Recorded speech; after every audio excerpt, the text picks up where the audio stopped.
Bom dia, boa tarde, boa noite. De acordo com o horário que vocês estão vendo, desejo que o Senhor Jesus Cristo, que o Espírito Santo visite cada um de vocês e a mim também, nos dando alegria, paz, sabedoria, mansidão, domínio próprio e a presença dele, que é a maior riqueza que todo homem pode ter, que todo ser humano pode ter. Pessoal, vamos continuar a nossa leitura bíblica semanal. Convido você a pegar a sua Bíblia e abrir comigo em Mateus, capítulo 9, versículo 9. Vamos lá, pega uma aguinha, um café e vamos dar continuidade na palavra do Senhor. Então, Mateus, capítulo 9, versículo 9, tá? A vocação de Mateus. Pausa o vídeo, pega a Bíblia porque é importante, gente. Pode ser a Bíblia católica, a Bíblia evangélica, a Bíblia que vocês tiverem aí. A palavra é nossa porque o Pai é nosso. E essa aqui é uma carta para nós, tá? Vamos lá, a vocação de Mateus. Partindo Jesus dali, viu um homem chamado Mateus sentado na coletoria e disse-lhe: segue-me. E ele se levantou e o seguiu. Aqui, gente, é o relato do chamado de Mateus, né? De uma forma simples, específica e direta. Mas a gente vai levar algumas coisas em consideração. Quando Jesus chama Mateus, Jesus olha para Mateus, Jesus vê Mateus e Jesus chama Mateus. Mateus prontamente se levanta e vai seguir Jesus. Ele deixa o trabalho dele na coletoria, né? É esse o termo, e vai seguir Jesus. Mateus era publicano. O publicano era muito mal visto pelos outros judeus. Ele não era bem visto. Por quê? Porque o publicano era o judeu que trabalhava para os romanos. Então é como se ele fosse um traidor. Os cobradores de impostos daquela época, que era a função de Zaqueu também, além de Mateus, eles não eram muito justos e eram cruéis. Então, quando eles iam cobrar os impostos para o Império Romano, né, para o governo romano, eles não eram justos, eles não via Deus neles. E o chamado de Mateus não foi tão bem visto assim no começo, tá? Mas é o Senhor Jesus que nos escolhe, que estralhaça o nosso coração, as nossas raízes que nós temos ligado às coisas que não agradam ao Senhor, e há uma conversão, uma mudança de vida, uma metanoia, né? Onde a gente começa a viver para o Senhor, para aquilo que agrada a Deus. Não tem a ver com religião, não tem a ver com estar na igreja, tem a ver com uma metanoia, com uma mudança de vida, uma mudança de comportamento, uma mudança de valores, e assim se fez, né?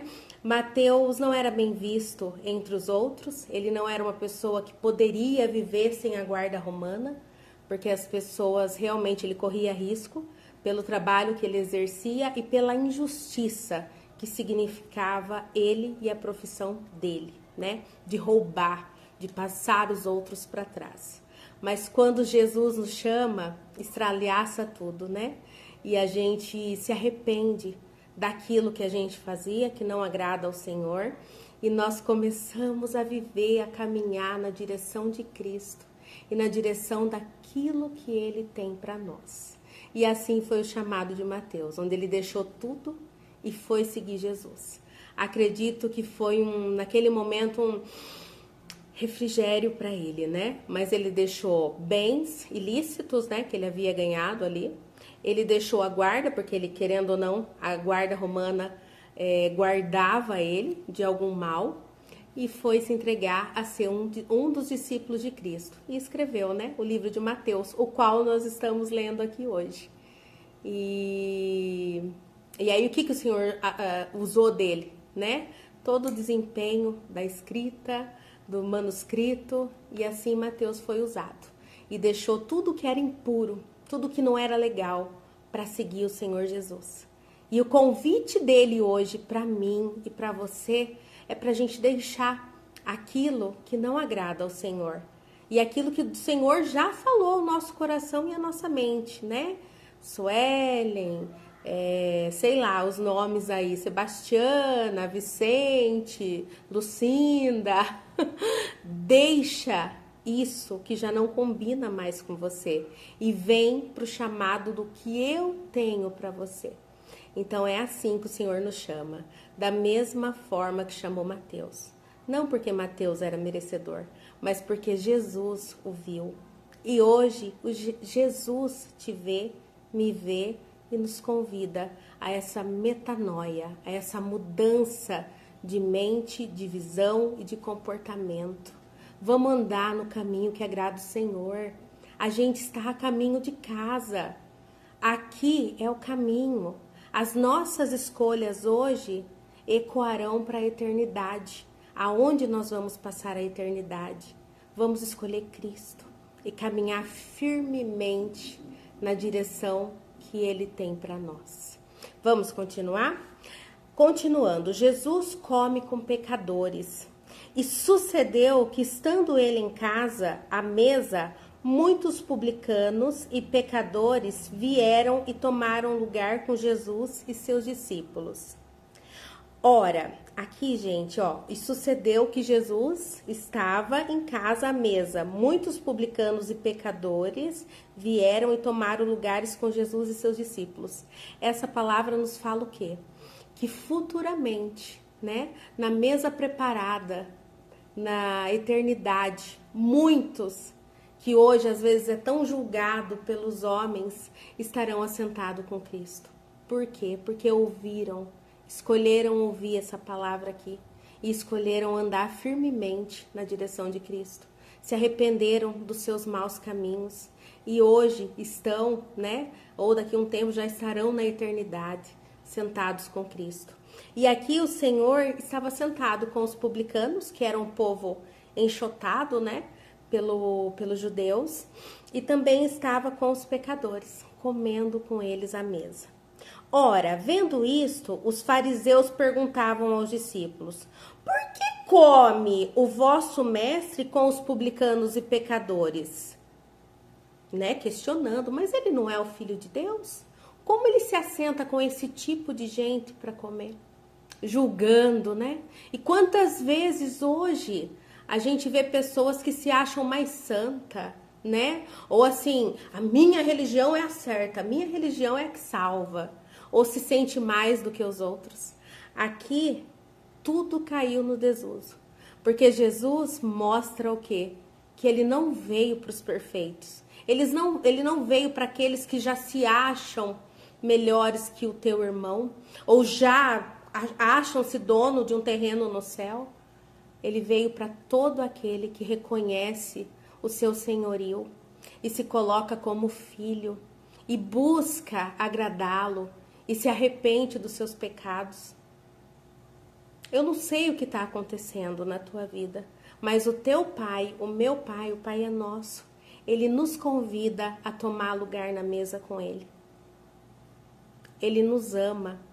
E em sinal do teu amor, Ele mandou Jesus, né? Ele mandou Jesus para cumprir toda a palavra, para que todo aquele que nele crê não pereça, mas que tenha vida eterna e vida em abundância. Certo? Vamos continuar, gente.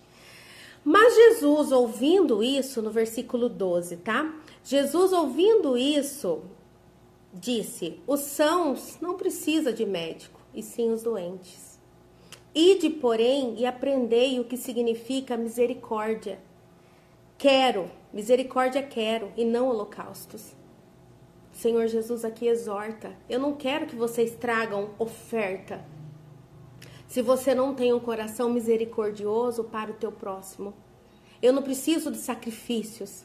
Eu preciso que você olhe para o teu próximo com amor, com misericórdia. Qual é a diferença de dó e misericórdia? A misericórdia exala de você a atitude de mudar o outro, né? E quando eu falo mudar o outro, gente, a misericórdia é o seguinte: você vê alguém com frio, Você tem uma dó, você fala, ai, coitadinho, ele tá com frio e você vai embora. A misericórdia faz você fazer um movimento para ajudar essa pessoa que tá com frio, né? Nem que seja ali arrumar uma blusa, solicitar, fazer alguma coisa, não é isso? A misericórdia é isso.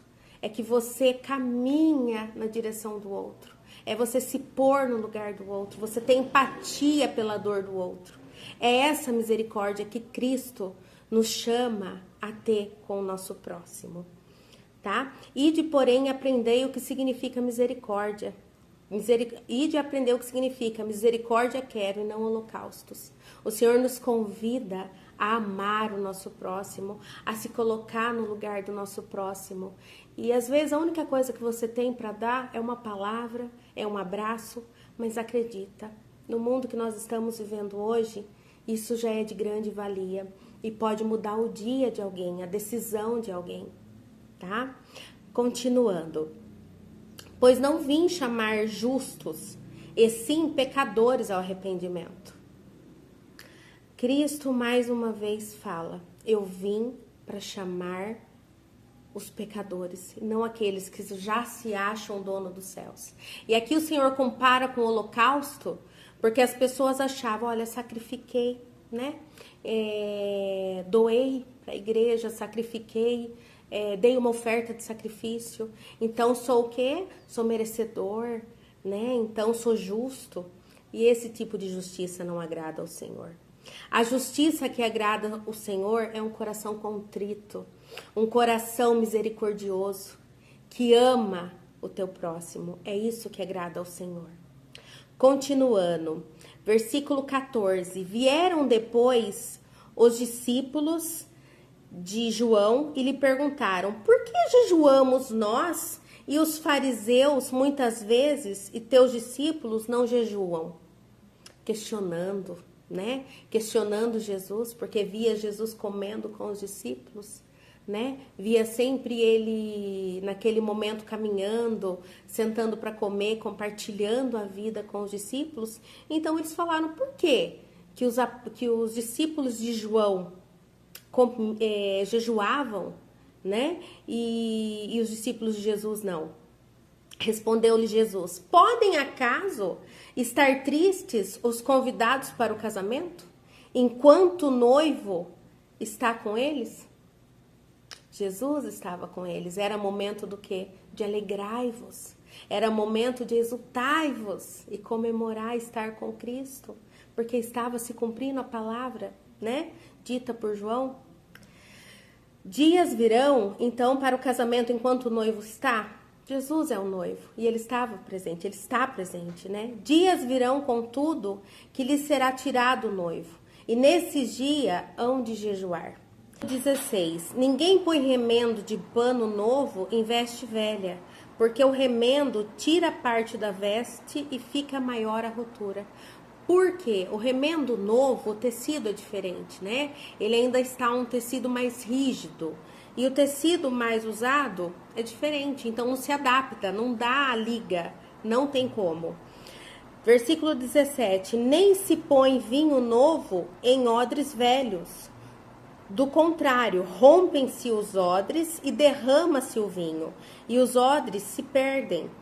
Mas se põe vinho novo em odres novos, e ambos se conservam. Odres eram feitos de couro, então um couro velho não suportaria um vinho novo. O vinho, ele fermenta, ele aumenta, ele muda o tamanho, né? Então seria impossível que um odre velho conseguiria manter um vinho novo. E é isso que Jesus vem nos dizer aqui, né? Ele veio para trazer esse renovo. Ele veio para trazer essa mudança de vida. Ele veio porque ele é o nosso vinho novo. Ele é o nosso fôlego de vida. Ele é essa mudança de pensar, de viver, de refletir, né? E hoje, os dias que nós vivemos são dias difíceis. E se a gente não tiver com essa palavra quentinha no nosso coração, na nossa mente, vai ser bem complicado, né? Porque os dias são maus. E hoje sim, a gente busca o jejum, né? Jejuar, orar, buscar as boas novas do reino, estar alicerçado, porque tudo que está nesse livro, gente, na Bíblia, tem se cumprido essa palavra. E a gente está indo ao encontro do nosso noivo, né? E essa foi a palavra de hoje, gente. Então, desejo que vocês tenham uma semana abençoada, né? Hoje aí, essa semana é uma semana bem reflexiva, né? Que a gente lembra do sacrifício de Jesus na cruz, da ressurreição de Cristo, né? E é isso. E a gente só tem gratidão pelo nosso Senhor, alegria, e sabemos que o véu do templo foi rasgado, né? E hoje nós podemos se achegar a Jesus, fechar a porta do nosso quarto e orar. E a nossa oração sobe como um perfume exalado, né? É só a gente ter o coração dilacerado para Cristo e falar com Ele em amor, em santidade, e tenho certeza que Ele ouvirá a nossa oração e estará presente nos nossos dias. Uma semana abençoada. Desejo que o Senhor Jesus Cristo visite a nossa casa, né? Faça morada. E é tudo sobre Ele, é tudo para Ele, tá bom? Fiquem com Deus, uma excelente semana e até mais.